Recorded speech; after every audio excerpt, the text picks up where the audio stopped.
Halos 1 milyong pisong halaga ng hinihina ng shabu, baril at ilang baril na walang dokumento nasabat sa isang lalaki sa Antipolo, Rizal.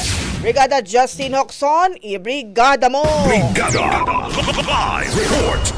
Balik kulungan ng isang lalaki matapos ang isinagawang bypass operation ng Antipolo Police sa sitio sa Pinit, Antipolo, Rizal. Ayon sa mga otoridad, naaresto ang 28 anyos na sospek na kinilalang si Ayas John ilang buwan pa lang matapos ang 8 taon nitong pagkakakulong dahil sa parehong rason. Nakumpiska sa sospek ang humigit kumulang 128 grams ng hininalang shabu na nagkakahalaga ng halos 900,000 pesos. Bukod pa riyan, nakuha rin sa pag-aari nito ang ilang piraso ng baril na walang kaukulang papeles. Nasa kustodiya na ng pulisya ang sospek at nahaharap sa mga kaukulang kaso.